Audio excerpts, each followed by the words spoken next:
There are moments when your spirit notices something before your mind can name it. You are going through an ordinary day, moving through familiar routines, answering messages, handling responsibilities, doing what needs to be done, and then something shifts. The calm you had a moment ago quietly slips away. Not with noise, not with drama, just a subtle but undeniable change. A weight settles where peace used to be. A strange tension brushes past your heart. A sudden seriousness comes over you, and even if the room looks the same, it no longer feels the same. You pause because something in you is paying attention. You may not have language for it yet, but deep down you know this feeling is not meaningless. Sometimes heaven does not begin with a loud interruption. Sometimes it begins when God gently removes your peace so you will stop long enough to notice what your spirit has been trying to tell you. Have you ever felt that kind of unexplained heaviness? A chill that had no reason to be there, a sudden need to pray for someone you had not thought about in years.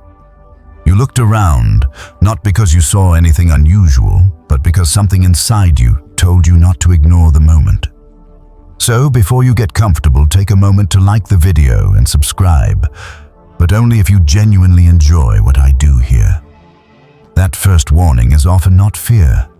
It is the lifting of peace. And that matters because peace is one of the quiet ways God governs your inner life. When you are walking into something healthy, even if it is challenging, there is often still a steadiness underneath it. You may feel nervous, but you are not internally divided. You may feel stretched, but you are not spiritually clouded. But when peace leaves, especially without an obvious reason, it deserves your attention. It may be the earliest signal that something around you is off. Something ahead of you is not right, or something within you needs to be corrected before you move any further. You know how easy it is to dismiss these moments. You tell yourself you are tired. You say, maybe you are overthinking. You blame stress, lack of sleep, a long day, too much coffee, too many responsibilities. Sometimes those things are real. Not every uneasy moment is mystical. Not every emotional dip is a warning from heaven. But there are times when the loss of peace has a different texture to it. It does not feel like simple exhaustion. It feels targeted, specific, personal. It comes with a quiet alertness, almost as if your spirit stands up inside you and says, "Pay attention here." That is where discernment begins. Not in panic, not in suspicion, in attention. Mature spiritual discernment is not built on drama. It is built on stillness. You begin to notice that whenever certain conversations happen, your peace disappears. Whenever a particular opportunity gets close, your spirit tightens. Whenever you move toward a certain person, place, habit, or decision, something inside you grows unsettled. And the temptation is to push past it because everything looks normal on the outside. But God often warns you before evidence becomes visible. He is not limited to what your natural eyes can confirm. He sees motives, timing, consequences, hidden traps, and spiritual conditions that you cannot yet detect. You may be asking why God uses peace this way. Why not just make everything obvious? Why not send a clear sign that leaves no room for doubt? Sometimes He does. But many times God is not only trying to protect you from danger, He is also teaching you how to walk with Him closely. He is training you to recognize His voice in subtler ways. Anyone can respond when a warning is loud. But there is a deeper kind of maturity that develops when you learn to honor the quiet signals. When you learn that the absence of peace is not a minor inconvenience but a sacred interruption, you stop treating your inner life casually. You stop bulldozing through spiritual signals just because your schedule says keep moving. There are people who can talk themselves into almost anything. They can explain away red flags, justify compromise, excuse unhealthy connections, and force open doors that were never meant for them. Usually that happens because they value momentum more than discernment. They would rather keep going than stop and examine why their peace is gone. But when you belong to God, and you are trying to walk wisely, peace is not a small thing. It is one of the ways heaven puts a hand on your shoulder and says, "Not so fast. Sometimes the loss of peace is about a person. You may meet someone who says all the right things. Their words are polished. Their presence seems kind. Their intentions appear good. Yet after every interaction, you feel drained, foggy, uneasy, or inwardly heavy. Nothing concrete has happened, so you feel guilty for noticing it. You tell yourself to be fair, to be nice, to give them the benefit of the doubt. And wisdom does matter. You should not accuse people based on feelings alone, but you also should not ignore what repeatedly happens in your spirit. God can warn you through disturbance before He explains anything through facts. Sometimes the loss of peace is about a decision. You are about to sign something, agree to something, travel somewhere, commit to something, or say yes to an opportunity that looks exciting on paper. It may even look like an answer to prayer. But your peace vanishes. Your mind cannot settle. Your spirit hesitates. You feel checked inside. That does not automatically mean the opportunity is evil. Sometimes it simply means the timing is wrong. Sometimes it means there is information you do not yet have. Sometimes it means your desires are outrunning your discernment. And that is exactly why this warning matters. Peace does not always mean easy, and difficulty does not always mean wrong. But when God pulls back your inner peace, wisdom says pause before proceeding. Sometimes the loss of peace is not about what is around you. It is about what is happening within you. You may be ignoring conviction. You may be entertaining something you know is not clean, not honest, not aligned. You may be speaking in a way that grieves your spirit. You may be holding on to bitterness and calling it caution. You may be forcing yourself to stay in a season that God has already ended. In those moments, the missing piece is not merely a warning about danger outside of you. It is mercy calling you back into alignment. God loves you too much to let you drift comfortably away from Him. And that is important because many people confuse peace with comfort. They think peace means everything feels pleasant, familiar, and convenient. But true peace is deeper than comfort. Comfort can exist in unhealthy places. Comfort can keep you stuck in patterns that are slowly draining your life. Peace, on the other hand, is rooted in alignment. It comes when your spirit is in agreement with truth, even if the road is stretching you. That is why some people stay in bad relationships because they are comfortable, stay in dead routines because they are familiar, or stay in compromised environments because they are predictable. But heaven may be disturbing that false comfort because real peace cannot keep living inside what God is asking you to leave. So what do you do when your peace suddenly lifts? First, you slow down. You do not rush to label everything. You do not create a dramatic story around every uneasy feeling. You become still. You pray honestly. You ask God, what am I sensing right now? Is this fear, exhaustion, conviction, or a warning? Show me clearly. Second, you observe patterns. Not every moment speaks, but repeated disturbance around the same thing usually deserves deeper attention. Third, you refuse to override what your spirit keeps flagging just because other people are comfortable with it. God may be warning you about something that others do not have the sensitivity, assignment, or responsibility to notice. What is safe for someone else may not be safe for you. And as you keep walking, you start learning the difference between anxiety and spiritual caution.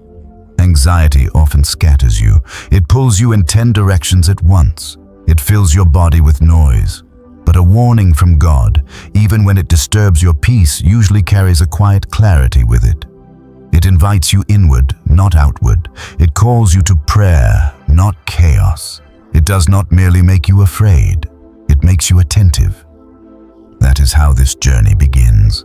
Not with thunder, not with spectacle, with a shift, with the quiet removal of peace, with a moment that asks more of you than quick dismissal.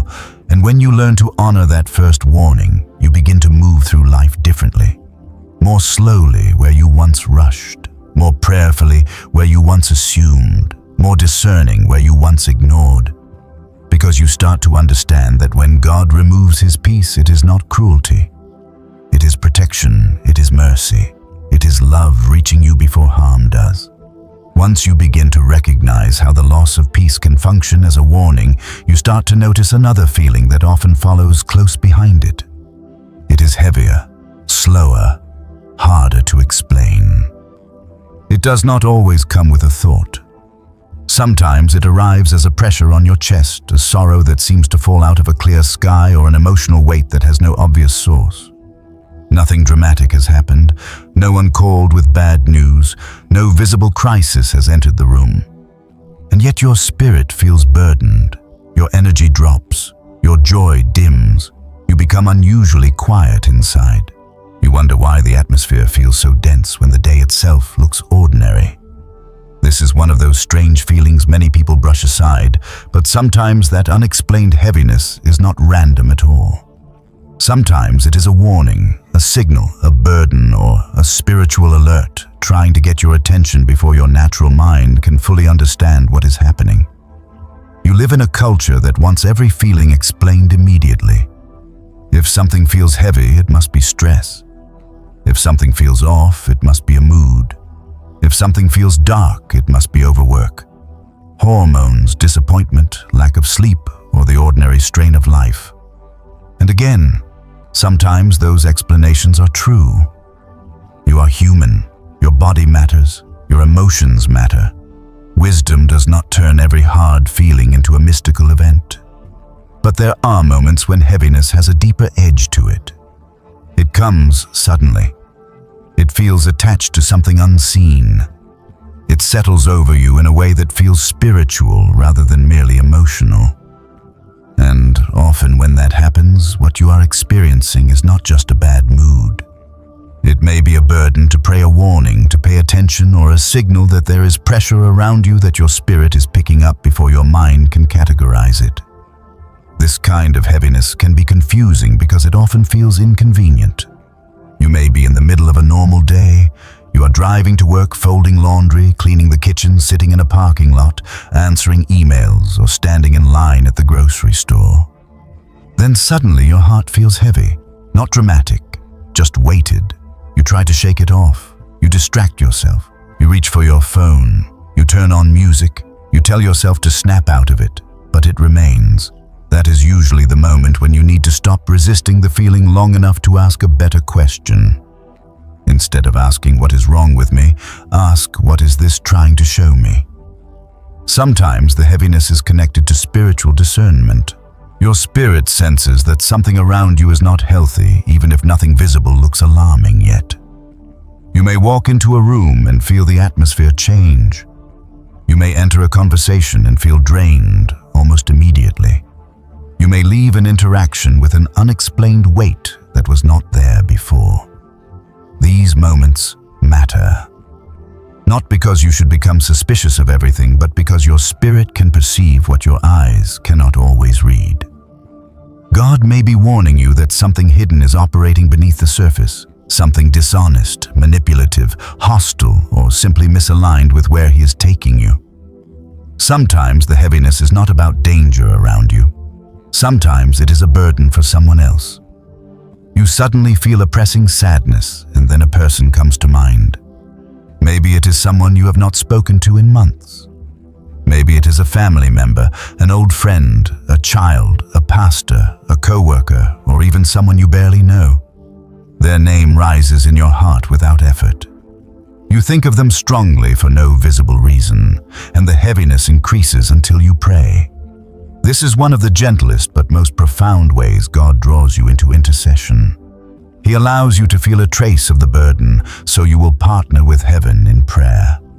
You are not being punished by the feeling. You are being invited into spiritual responsibility. That is why discernment requires maturity.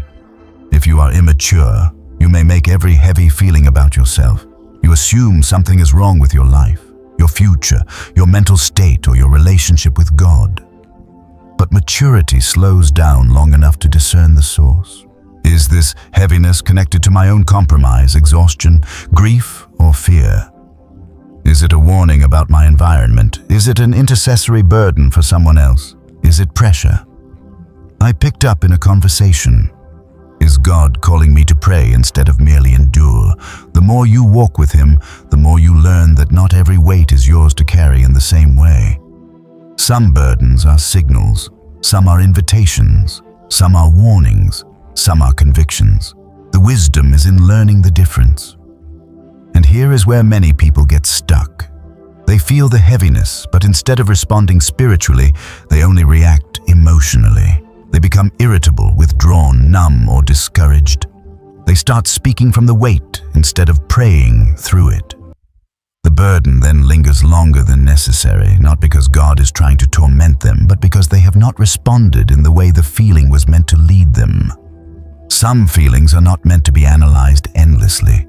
They are meant to drive you to prayer. The heaviness remains because the invitation remains.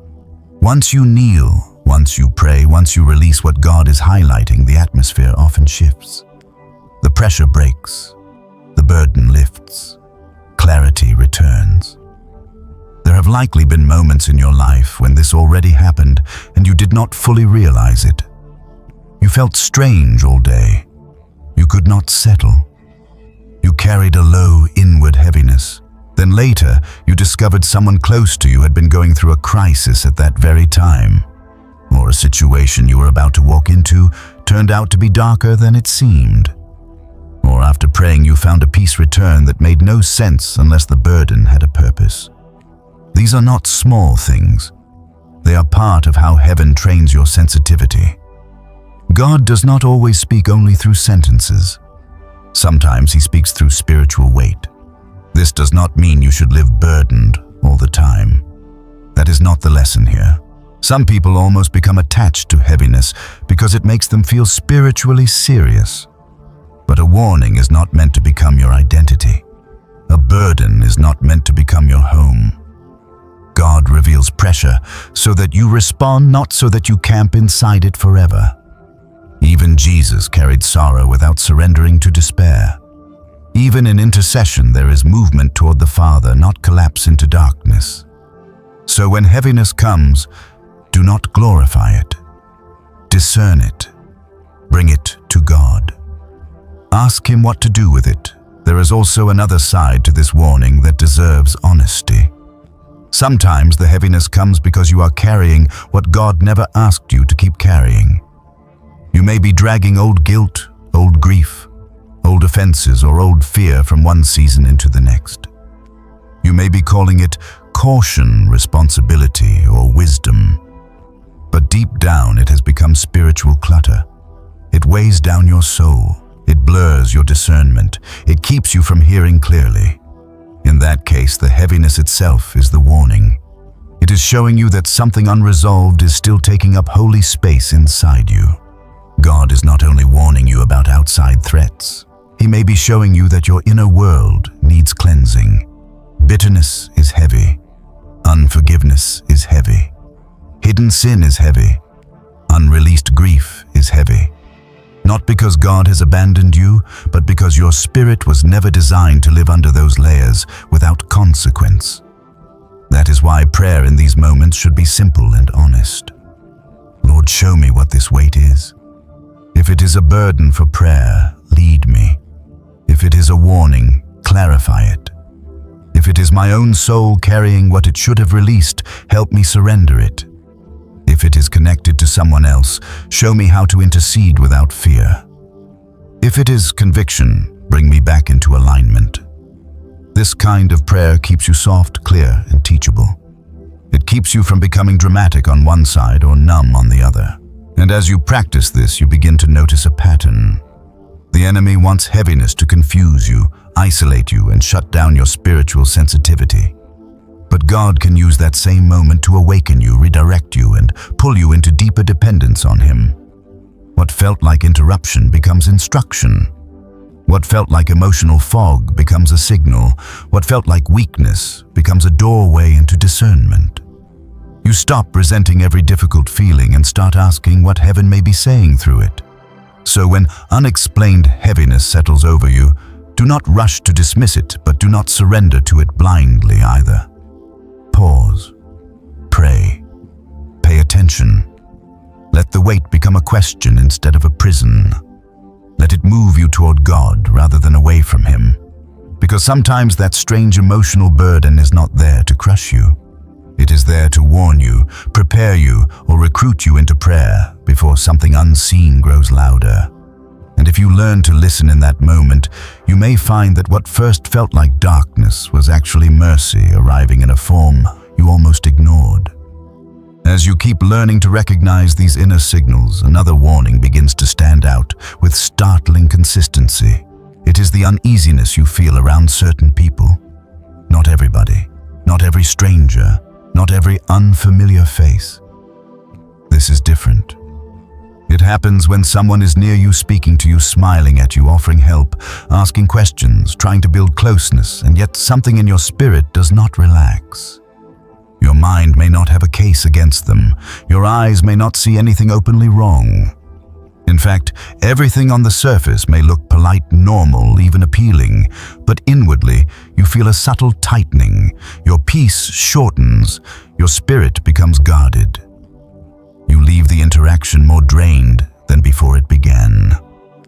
And if you have ignored this warning before, you already know how easy it is to regret dismissing what your spirit sensed early.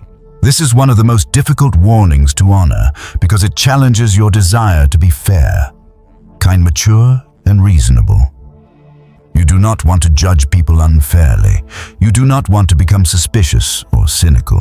You do not want to turn every awkward interaction into a spiritual drama. That caution is good. It protects you from pride and from the habit of assuming the worst. But there is a difference between judging someone harshly and discerning that someone's presence disturbs your spirit in a way you should not ignore. God may not always give you immediate explanations. Sometimes He simply lets your peace shorten around a person so that you will slow down. Stay observant and refuse premature trust. There are people who look safe before they prove safe. They know how to sound supportive. They know how to mirror language that makes others comfortable. They know how to enter conversations with warmth, compliments, shared beliefs, common interests, spiritual vocabulary, or well-timed concern. But words are not the deepest truth about a person. Presence often tells a deeper story than presentation. You can hear all the right phrases and still feel your spirit quietly recoil. That is not always paranoia. Sometimes it is protection. You may have had moments like this before. Someone enters your life and everything about the connection seems easy. They are attentive. They show interest. They ask the right questions. They seem eager to understand you. But after each interaction, you feel strangely tired. Your mind gets cloudy. Your peace drops. Your energy shifts. You start doubting yourself more when they are around. Or you feel as if they are studying you rather than loving you. On paper, nothing obvious has happened yet, so you question your own discernment. You tell yourself you are being too sensitive. You say, maybe you are guarded because of the past. Maybe you are projecting. Maybe you just need to open up. And sometimes that self-examination is healthy. But if the uneasiness repeats, wisdom says, do not silence your spirit just to appear nice. One of the reasons this matters is because not everyone who approaches you is sent to build with you. Some people come close to gather information. Some come near to influence you while appearing helpful. Some are curious, but not trustworthy. Some are drawn to your light, your peace, your gifting, your access, your clarity, or your favor, but they do not carry clean intentions. That does not mean every difficult person is evil. Human beings are complicated. Some are wounded. Some are immature. Some are simply not aligned with where God is taking you, but whether the issue is malice, instability, or misalignment, your spirit may detect the strain before your mind can articulate the cause. That is why this warning often feels uncomfortable in a very specific way. It is not always fear. It is not always disgust. It is often just a lack of inner permission. Something inside you resists going deeper. You can be civil, respectful, and gracious, but your spirit does not want to lean in. There is no green light, no spaciousness, no inward ease. And if you are used to overriding yourself, you may have a habit of pushing past that check. You continue the conversation, disclose too much, agree too quickly, trust too early, or stay accessible to someone whose presence keeps disturbing your peace. Later, when the pattern becomes clearer, you realize the warning was there from the beginning. Heaven was kind enough to let you feel the lack of peace before the damage arrived in full form. Scripture repeatedly shows that discernment matters in relationships.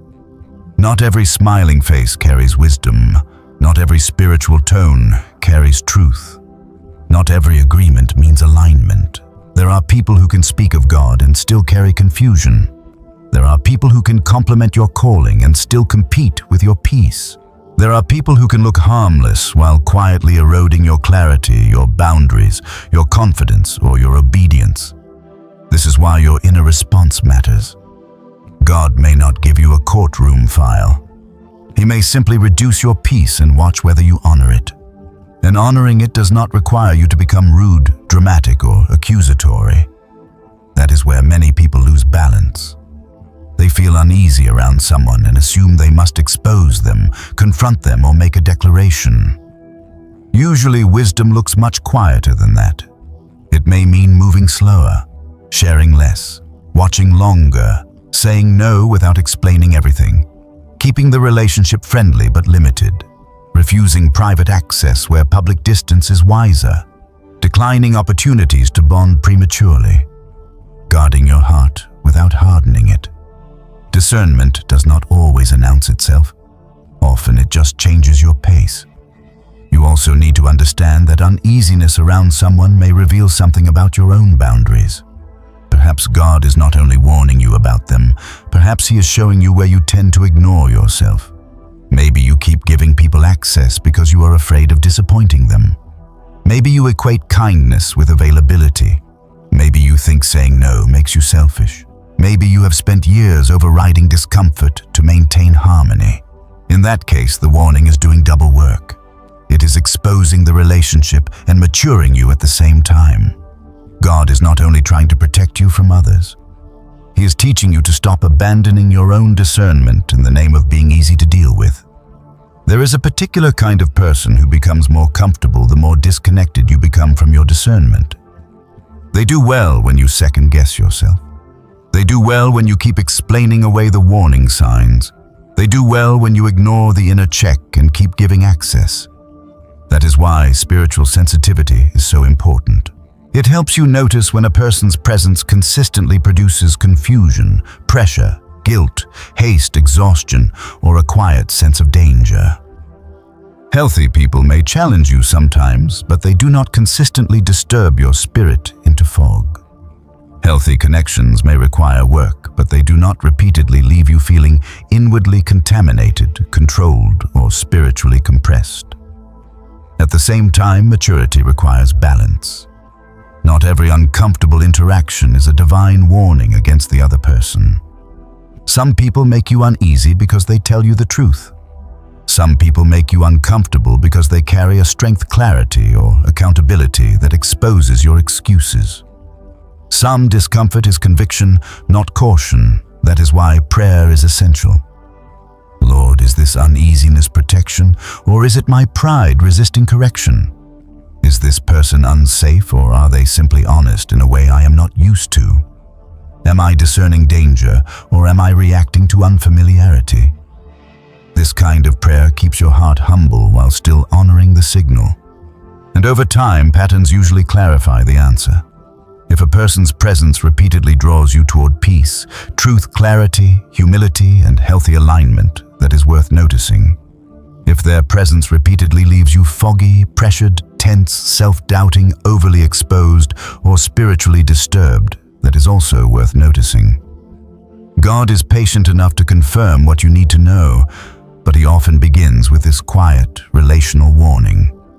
Not a thunderclap, not a public revelation, just a shortening of peace in someone's presence. You do not need to wait until someone harms you deeply before you honor what your spirit has been sensing. You do not need a dramatic betrayal to justify wise boundaries. You do not need to collect enough evidence to make your discomfort socially acceptable. If God is reducing your peace around someone, you are allowed to pay attention. You are allowed to move slowly. You are allowed to keep your distance without turning it into a performance. Sometimes the holiest thing you can do is quietly refuse access where heaven has given no inward permission. That is how God protects you in ordinary life. Through a conversation that seems normal on the outside but feels tight on the inside.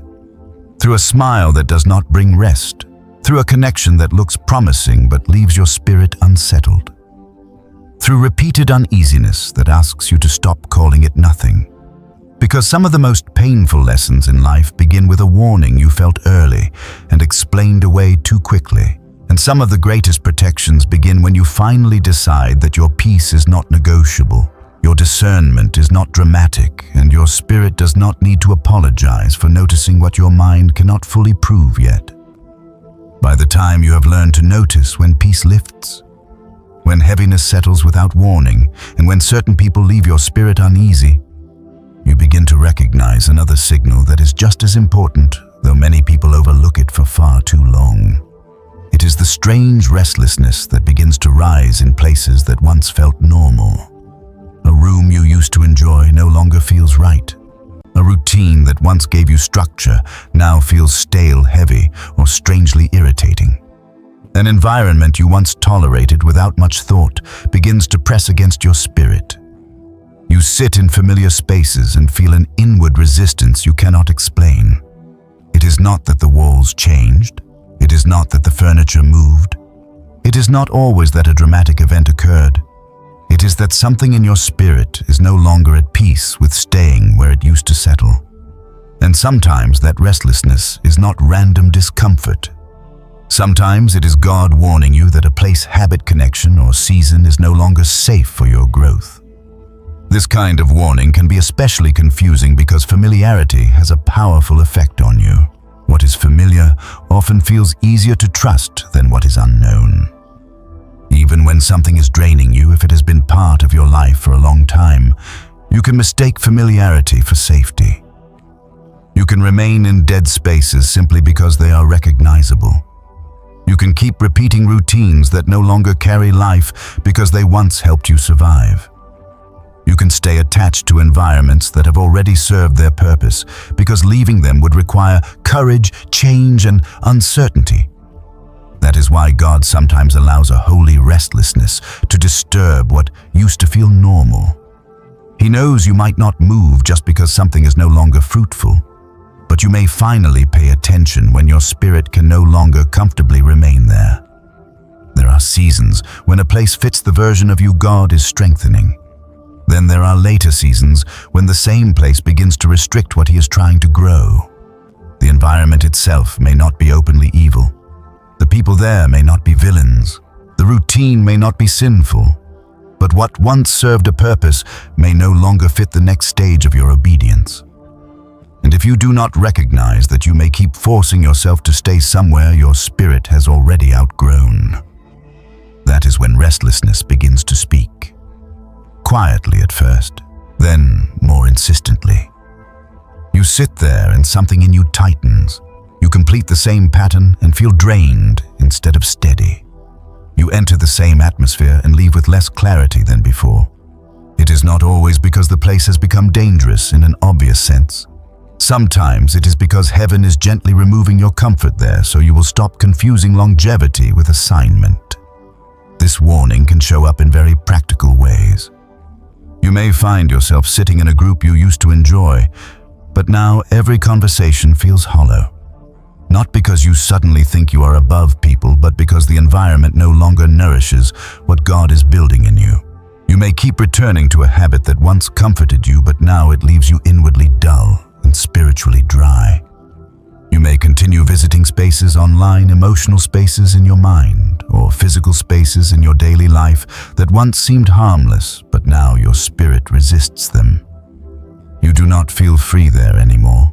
You do not feel clean there. You do not feel strengthened there. And instead of asking why, you may be tempted to shame yourself for changing. But sometimes the change is the point. Sometimes the unrest is a sign of growth, not instability. That matters because many people interpret restlessness incorrectly. Some assume it means they are ungrateful. Others assume it means they are impulsive or emotionally inconsistent. They think this used to be fine, so why does it bother me now? But spiritual growth changes your tolerance. What once seemed normal can begin to feel heavy once your discernment becomes sharper. What once entertained you can begin to agitate you once your appetite for depth increases. What once felt harmless can begin to trouble you once God starts cleansing your inner world. This is not always because the thing itself changed. Sometimes you changed. Or more precisely, God is changing you, and as He does, certain places cannot hold your peace the way they once did. This is especially true when a season is ending. One of the ways heaven closes a chapter is by drying up your comfort in what you are not meant to keep clinging to. Not always all at once. Sometimes gradually. The enthusiasm fades. The peace fades. The inner permission fades.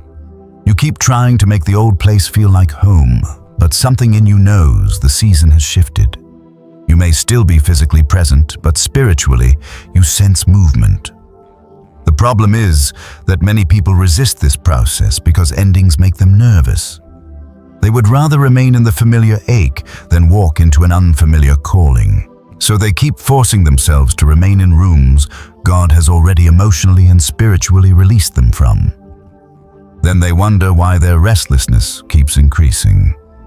Restlessness can also be a warning about environments that are quietly shaping you in the wrong direction. Not every dangerous place announces itself with obvious darkness. Some spaces simply normalize compromise. Some routines slowly reduce your sensitivity. Some environments keep you distracted enough that you stop noticing what is happening to your spirit. You become a little more numb, a little more reactive, a little more impatient, a little more shallow, a little more disconnected from prayer. And because the change is gradual, you do not realize you are being formed by what you keep inhabiting. Then one day you notice that the place itself feels wrong. You cannot settle there anymore. The discomfort grows. That may be God interrupting the formation before it goes further. He is showing you that what surrounds you is starting to shape you in ways that do not align with where He is taking you. Sometimes the restless feeling is not about a location at all. It is about a pattern, a way of living, a way of coping, a way of filling silence, a way of avoiding what God wants to address. You keep doing the same things, but they no longer give relief. They just prolong distance. You stay busy to avoid hearing your own soul. You keep consuming noise so you do not have to sit still with God. You maintain a routine that looks productive, but beneath it is spiritual avoidance. And then the routine itself becomes irritating, empty, restless. That can be mercy too. God is not ruining your comfort to punish you. He is disturbing false peace so that real peace can be restored. And this is where wisdom becomes necessary. Not every restless feeling means you should immediately quit, leave, move, or cut everything off. Restlessness is a signal, not always a full instruction. Its first purpose is to wake you up, to make you look closer, to bring you into prayer, to help you ask, Lord, why does this no longer feel right? Is this a warning, a transition, a conviction, or simply fatigue? Are you calling me out of something, or are you asking me to change how I carry it? Is this environment unhealthy, or have I become distracted and dry within it? Mature discernment does not treat every signal as a dramatic command. It listens carefully. It tests the feeling in prayer. It watches for confirmation. That confirmation often comes through patterns. The unrest repeats around the same environment. Your spirit consistently tightens in the same setting. Your peace fades whenever you re-enter that routine. Your prayer life grows clearer when you step away from it, and cloudier when you step back in. That kind of pattern is not something to ignore. It does not always mean the place is evil. Sometimes it simply means your assignment there is over. Sometimes it means the place has become too small for the obedience now required of you. Sometimes it means what once held you together is now holding you back. You also have to resist the temptation to shame yourself for outgrowing what once helped you survive. There are seasons when certain structures, spaces, and habits genuinely support you. God can use simple things to carry you through difficult years. But when He starts calling you forward, the old support may begin to feel restrictive. That does not mean it was wrong before. It means it is not right forever. There is no maturity in clinging to an expired season just because it used to be useful. There is no holiness in forcing yourself to remain comfortable where heaven is stirring movement. Sometimes obedience looks like admitting that the place that once sheltered you is no longer the place where you are meant to stay. So when familiar places begin to feel restless, do not instantly silence the signal. Sit with it. Pray through it. Notice what your spirit is reacting to. Look at the fruit. Is this place making you more peaceful, more truthful, more alive to God, more grounded in wisdom? Or is it making you more numb, more distracted, more irritable, more compromised, more drained? Those questions matter. Because some warnings do not arrive as disasters, they arrive as discomfort in what once felt normal. And if you listen carefully, you may realize that the restlessness is not there to confuse you, it is there to free you. It is heaven's way of saying that a chapter is shifting, an environment is shaping you too strongly, or a pattern that once fit your life no longer belongs in the future God is unfolding. When you begin honoring that signal, you become less likely to stay too long in places that slowly diminish you. You stop forcing peace in environments where God has withdrawn it. You stop calling stagnation loyalty. You stop mistaking familiarity for safety. And as that discernment deepens, you become ready for another kind of warning, one that does not come only through atmosphere, people, or places, but through the quiet repetition of inner nudges that refuse to leave you alone. As your sensitivity grows, you begin to notice that God does not always warn you through one dramatic feeling and then move on. Sometimes He repeats Himself, not because He is unclear, but because you are still learning how seriously to take the quiet checkpoints He places along your path. A thought returns again and again. A concern rises every time you move toward a certain decision. A small hesitation keeps interrupting what looked like a simple yes. You try to ignore it, but it keeps resurfacing. It may come while you are driving, praying, washing dishes, getting ready in the morning, or lying awake at night. The same inner nudge returns. The same question presses on your spirit. The same subtle caution revisits you. And what makes it so significant is that it does not feel obsessive in the way fear does. It feels steady, gentle, persistent, as though heaven is tapping the same place on your heart and saying, "Do not move past this too quickly." This is one of the clearest ways God warns people before trouble has a chance to grow roots. He allows certain impressions to repeat until you either bring them into prayer or recognize them for what they are. Many people think warnings should feel dramatic if they are truly from God.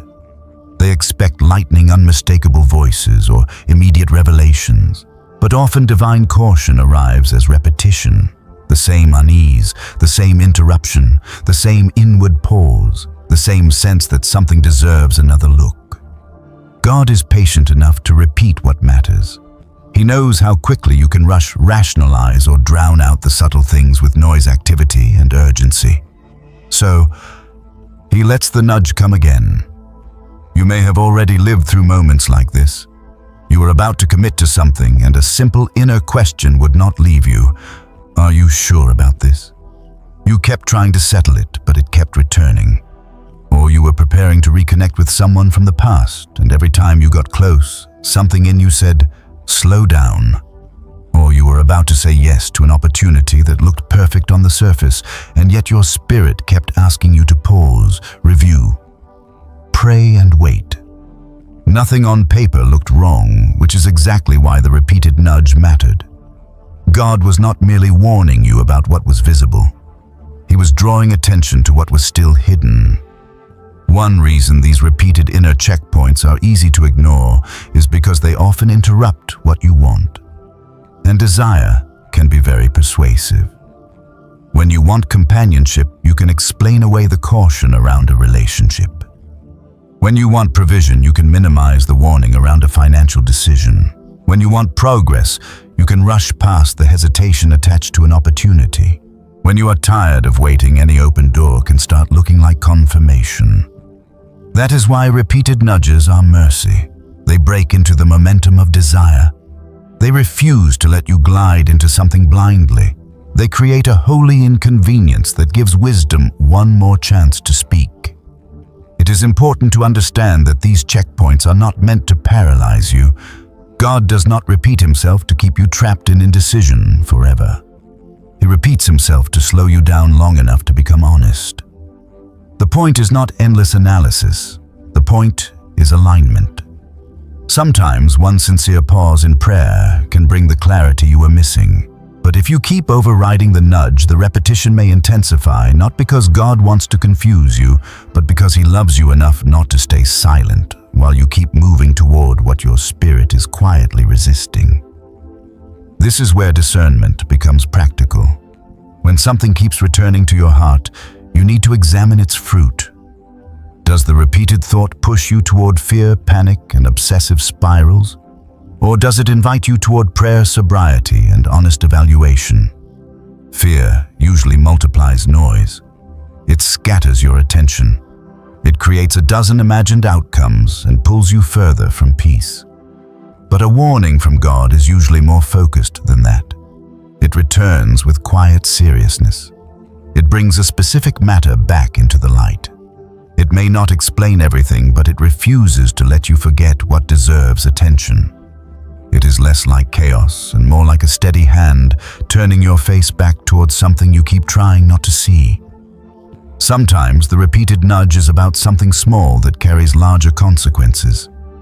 A sentence you were about to send, a meeting you were about to attend, a promise you were about to make, a compromise you were about to call harmless, a secret you were about to keep, a boundary you were about to lower.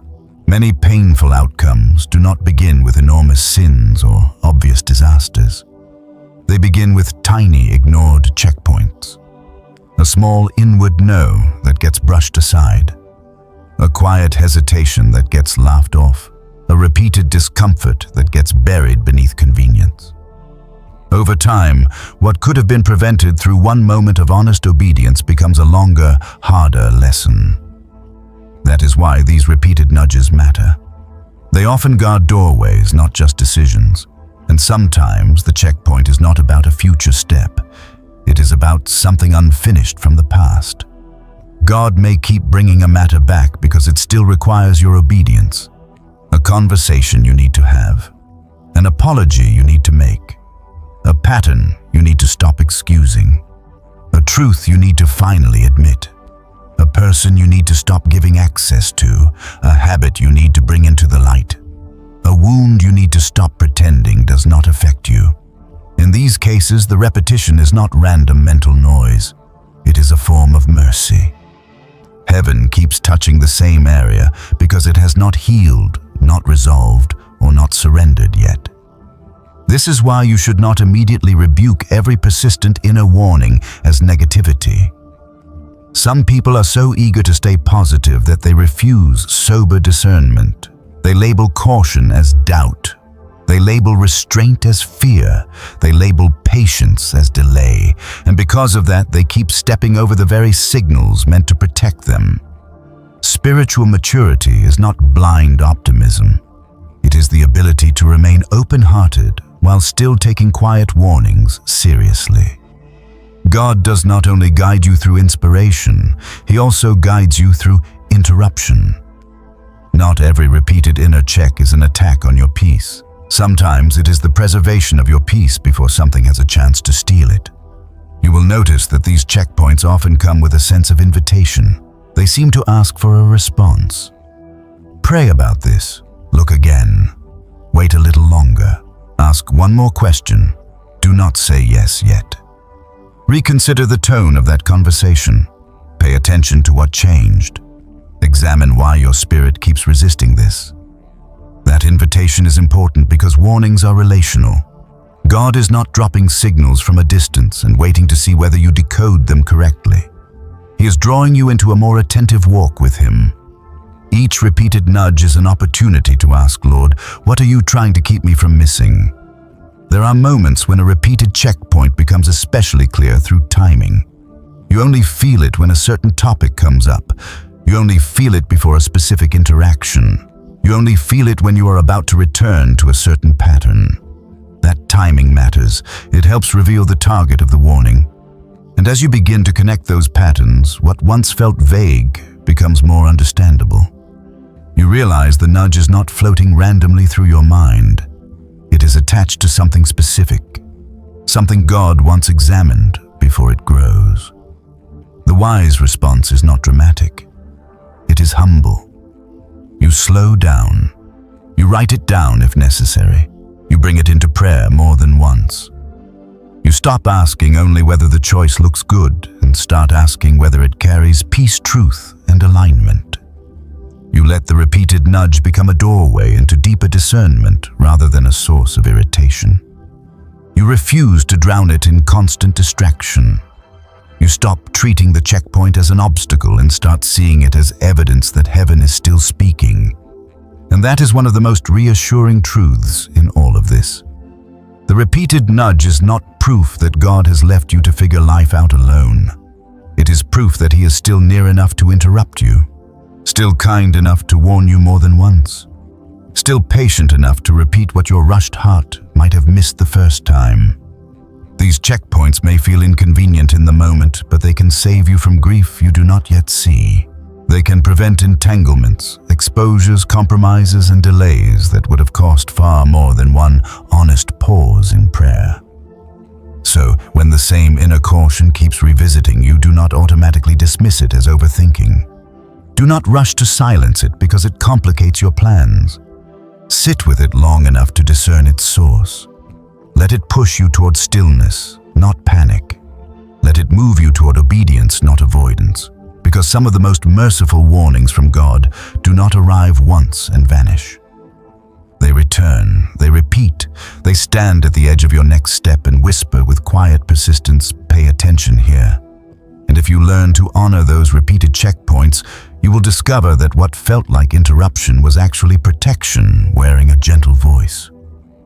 As these warnings become more familiar, one of the most mysterious and tender among them begins to stand out.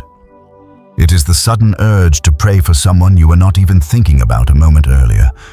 Their name rises in your heart without planning.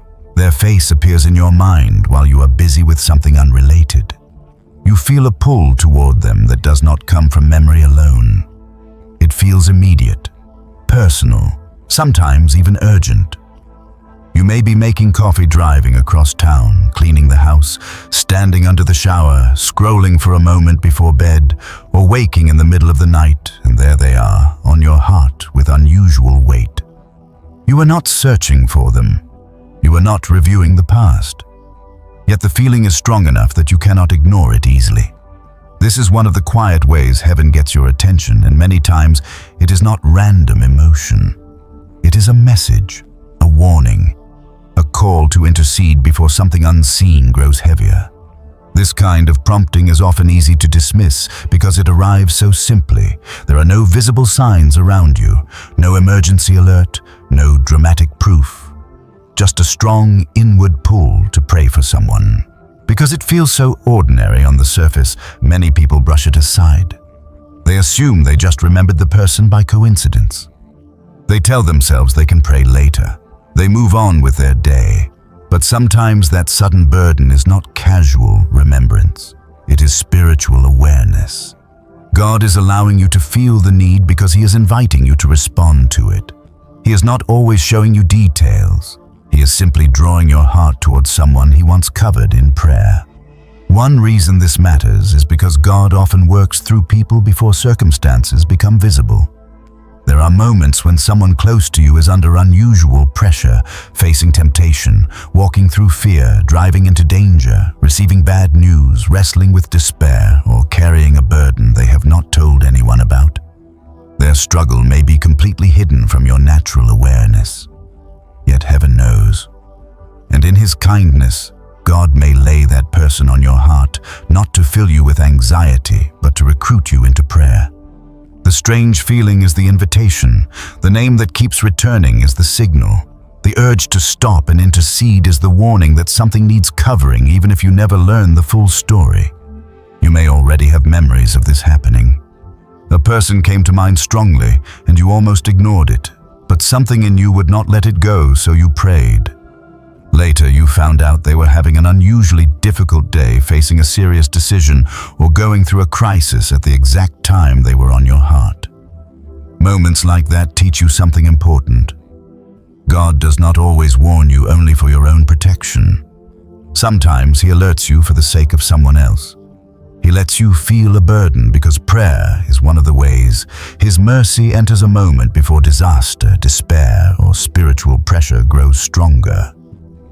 That does not mean every remembered person is a divine warning. Sometimes you think of someone because your mind is simply wandering. Sometimes a memory surfaces for natural reasons. Wisdom does not force supernatural meaning onto every passing thought. But there is a difference between casual remembrance and a spiritual prompting. Casual remembrance comes and goes lightly. A prompting lingers. It presses. It stays near the surface. It often carries a seriousness that makes it difficult to ignore. It may come with tenderness, concern, or an inward urgency that does not match the ordinary flow of your thoughts. You can feel the difference if you slow down long enough to notice it, and that is the challenge. Slowing down. Many people miss these warnings because life is loud. Your schedule is full, your mind is crowded, your attention is fragmented. Even when God places someone on your heart, there are countless ways to brush past the moment. You say you will do it later. You get distracted. You assume it is not important, but spiritual maturity learns to interrupt itself. It learns to stop in the middle of ordinary life and say, "Lord, are you asking me to pray right now? Is this person on my heart for a reason? Show me how to respond." That simple willingness changes the whole moment. What could have been dismissed becomes holy ground. Sometimes the urgency to pray for someone comes with no explanation at all. Other times it comes attached to a particular feeling. You may feel concern, heaviness, sadness, pressure, or even unusual alertness. That emotional texture can help you discern how to pray, though you should be careful not to let imagination outrun wisdom. You do not need to invent a crisis in order to respond faithfully. You do not need to assume the worst. Your assignment is not to diagnose the unseen. Your assignment is to pray. Cover them with peace. Ask God to protect them, strengthen them, expose lies, guard their mind, guide their steps, and interrupt anything harmful that may be pressing against them. Prayer does not require full information to be powerful. Obedience is enough. This is one of the reasons God sometimes allows you to feel discomfort that is not entirely your own. It makes you available for intercession. If you never felt beyond your own immediate concerns, your prayer life would remain narrow. But when God lays others on your heart, He stretches your love, your awareness, and your partnership with Him. He reminds you that the spiritual life is not only about your private comfort. It is also about responsiveness, about becoming the kind of person who notices when heaven taps your shoulder and asks you to stand in the gap for someone else. There is also a protective side to this warning that reaches back to you as well. When you honor these promptings, your discernment deepens. You become less numb to the subtle ways God communicates.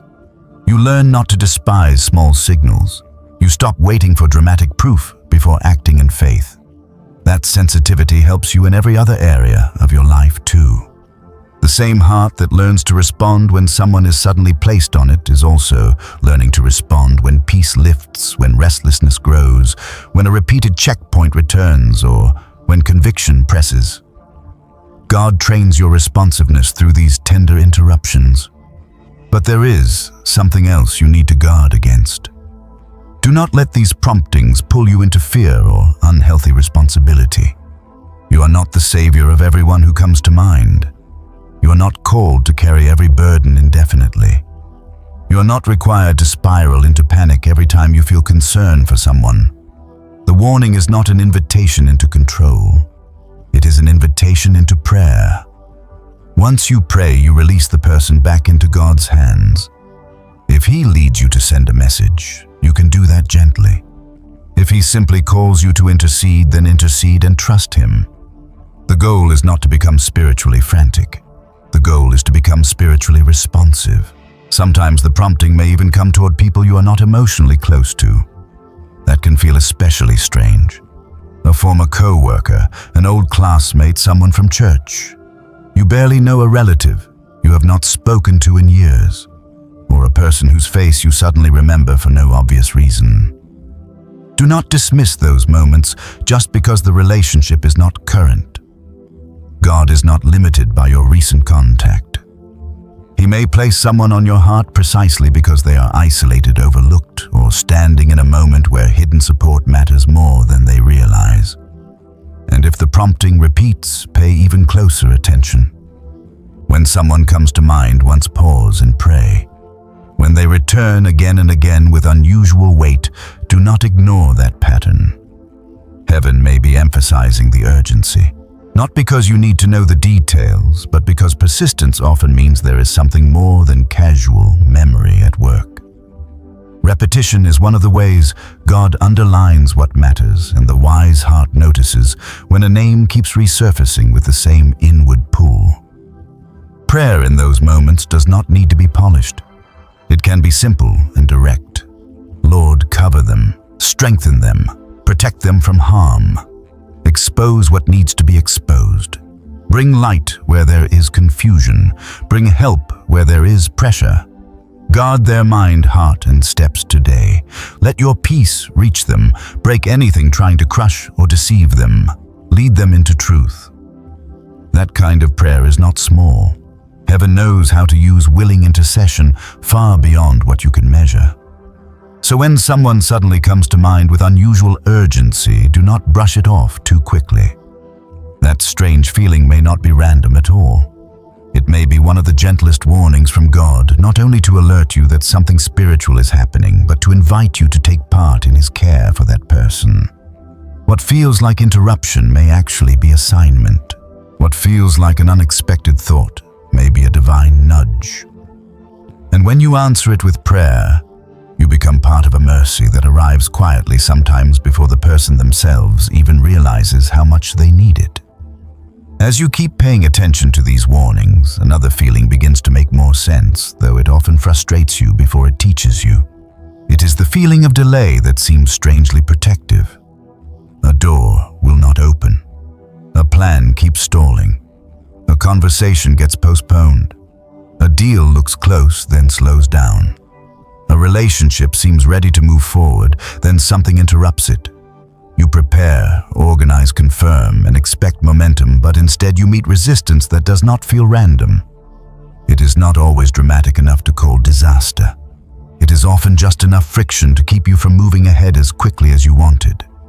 And if you are honest, this kind of warning can be one of the hardest to accept because it feels like inconvenience when you first encounter it.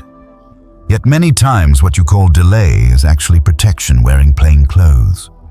What feels like resistance may be the mercy of God keeping you from entering something too early, too blindly, or too confidently. You naturally tend to interpret movement as favor and delay as frustration. That is understandable. Progress feels encouraging. Open doors feel validating. Quick answers feel comforting, but speed is not always a blessing and resistance is not always a problem. There are times when a path remains difficult because it is genuinely the wrong path. There are times when something will not settle because God is quietly blocking what you would have stepped into too soon. And if you do not learn to discern that, you may spend large portions of your life fighting against the very delays that were designed to save you. This kind of warning often comes when you are emotionally invested in an outcome. You want the job, the move, the relationship, the partnership, the purchase, the agreement, the opportunity. On paper, it makes sense. In your imagination, it already has a place. You have built expectations around it, so when delays begin to appear, your first instinct is to overcome them. Push harder, make another call, follow up again, force clarity, secure the door before it closes, and sometimes persistence is wise. But there are also moments when repeated delay is not asking for more effort. It is asking for more discernment. You may have experienced seasons where everything in you wanted a certain outcome, but small disruptions kept appearing. Paperwork moved slowly. People became inconsistent. Timing shifted. Communication grew unclear. You felt unsettled every time you tried to advance. The outer circumstances might not have looked severe enough to abandon the plan, but the process itself felt strangely resistant. Later, after more truth came out, you realized those delays were not random at all. They were buying time. Time for hidden facts to surface. Time for motives to be revealed. Time for your emotions to cool down enough for wisdom to breathe. Time for God to keep you from rushing into a situation you would have regretted if it had opened too easily. That is what makes protective delay so valuable. It often preserves you from harm you cannot yet see. If the door had opened when you first demanded it, you might have walked straight into confusion. If the timing had aligned according to your preference, you might have said yes before you were ready. Before the other person was exposed, before the environment showed its true condition, before your own discernment had matured enough to recognize the cost. Delay can feel like disappointment in the moment, but sometimes it is simply mercy, stretching out the space between you and a mistake. This is especially true with relationships. Many people have prayed for confirmation about a connection while quietly ignoring the resistance surrounding it. Plans keep falling through. Communication feels unstable. Peace keeps lifting. Small red flags keep surfacing. Yet because the desire for companionship is strong, the delays get interpreted as obstacles to overcome rather than warnings to discern. But God is kind enough not to bless your haste just because your emotions are sincere. Sometimes He lets the process drag precisely because He is keeping you from sealing yourself to something that only looks right from a distance. What you call mixed signals may sometimes be heaven slowing down what your heart wants to accelerate. It can happen with financial choices too. A purchase keeps getting interrupted. A contract feels off. The numbers do not settle. The timing grows messy. Something about it keeps slipping out of reach. If you are not careful, frustration will convince you to force closure simply because you are tired of uncertainty. But fatigue is a dangerous decision maker. Many people enter bad agreements because they are weary of waiting. They stop discerning and start settling. That is why delay can be protective.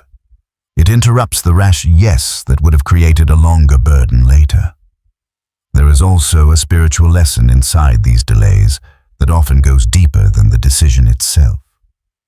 Protective resistance reveals how you respond when you cannot control timing.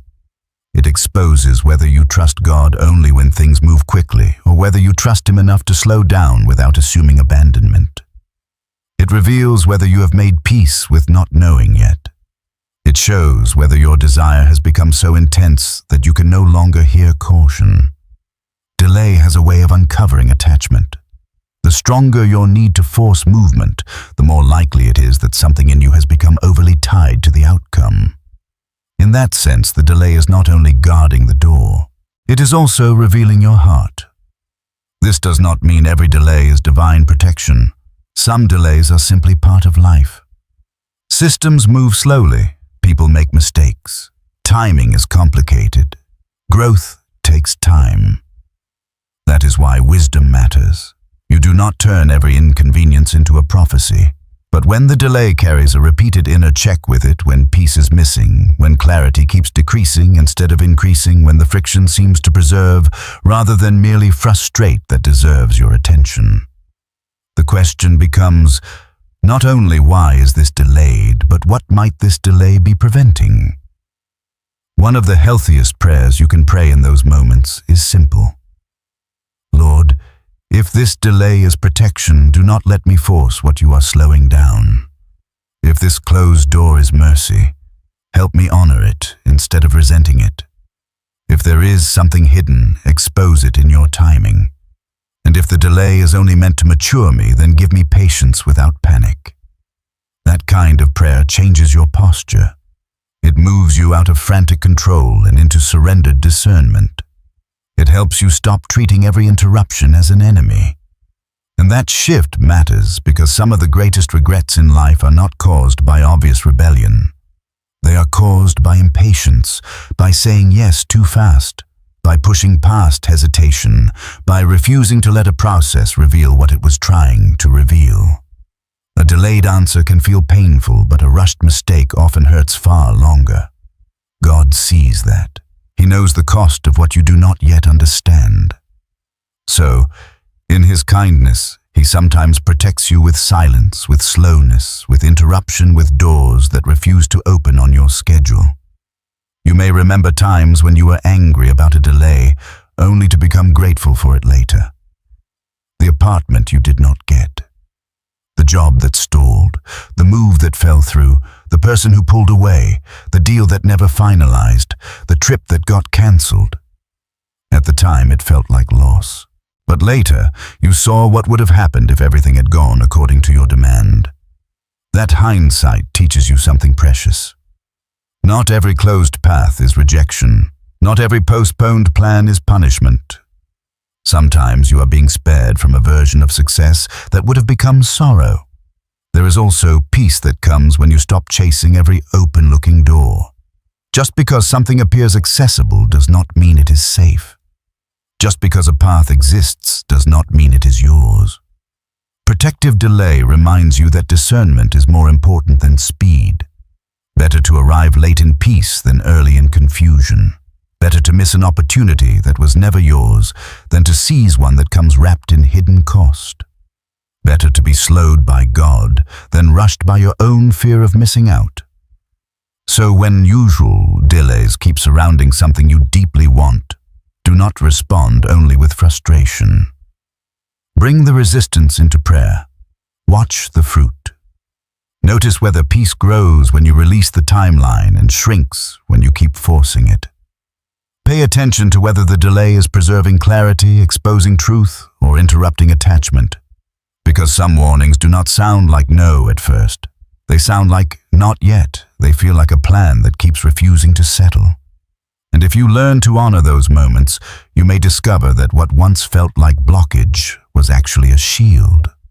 A quiet form of protection standing between you and a step you were not meant to take when you thought you were ready.